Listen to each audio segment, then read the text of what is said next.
Okay, so today we're going to deep dive into something uh, pretty heavy. Yeah, It's a story we got from a woman who reached out to us, and she's dealing with just an incredibly difficult situation definitely. involving her husband and infidelity, and it's taken a really frightening turn, to be honest with you. I think it's one of those stories that really kind of highlights the importance of being honest and Yes. open. Yes, Yeah. absolutely. And facing the consequences of your actions. Yeah, for sure. Yeah. So to kind of give everyone the background, this woman discovered her husband was having multiple affairs back in December of 2023. Right. So we're talking about a little over a year ago now. Yeah. And, understandably, she was completely devastated. Oh, of course. But I think what's so important is that she immediately took steps to protect herself. Right. She insisted that both she and her husband get tested for HIV, Yeah. and she insisted that they use protection during sex. Absolutely. And I think, it really speaks to her strength in a moment of crisis that she was thinking clearly, and recognize the potential health risks and set those clear boundaries. Yeah, I mean, it's wild because you would think, right, Yeah. that the fear of a life-altering disease would be enough to make someone change their behavior. You would think so, right? But sadly, that's often not the case. Well, often not the case. And, there's so many factors that play into it. Right. Denial, a sense of invincibility, even like a misguided belief that condoms somehow diminish intimacy. It's true. It's baffling to me. It really is. Oh, And this is a pattern that we see a lot, actually, in these types of situations where infidelity is involved. yeah. There's just this disconnect between Right. really understanding the risk Yeah. and being willing to take action to protect yourself and others. And so their relationship entered a period of abstinence, Right. which is a pretty clear indicator that the trust was completely shattered. Yeah, for sure. But then he agreed to use protection with his mistresses, Yeah. but not with his wife. I know. It's so disturbing, isn't it? That he was willing to protect these other people outside of the marriage, but not the person Right. that he vowed to, cherish and protect. Exactly. And then the story takes another turn.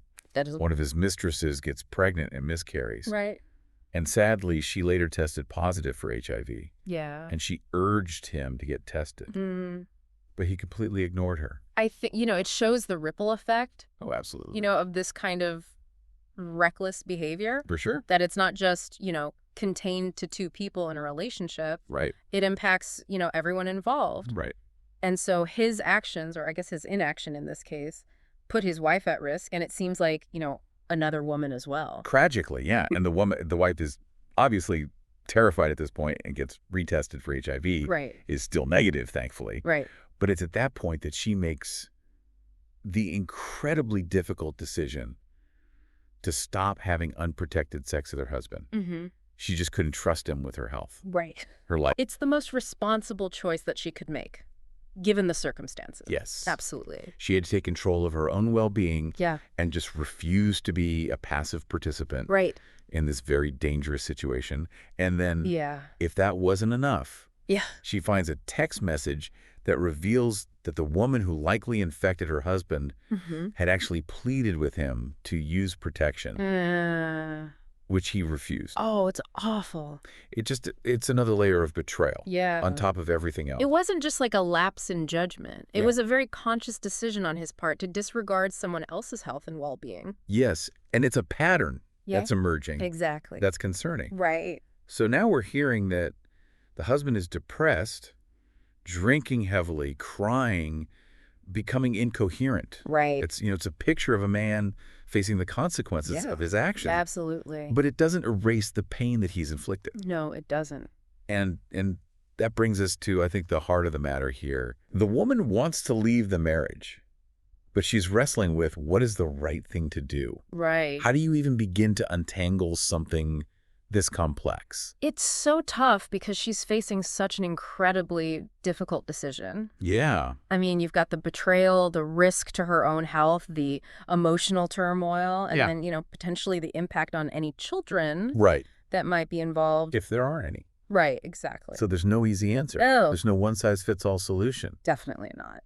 It makes you think about the limits of forgiveness. It The does. point at which self-preservation has to take priority. Right. I mean, what are your thoughts on this?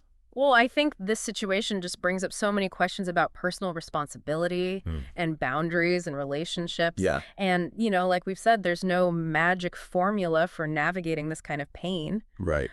Ultimately, I think it comes down to her finding the strength to put her own well-being first. Yes. Whether that looks like, couples counseling Right. or legal separation or simply just walking away. Yeah. There are resources out there that can help her Absolutely. make informed choices. And I think it's so crucial that she seeks support during this time Yes.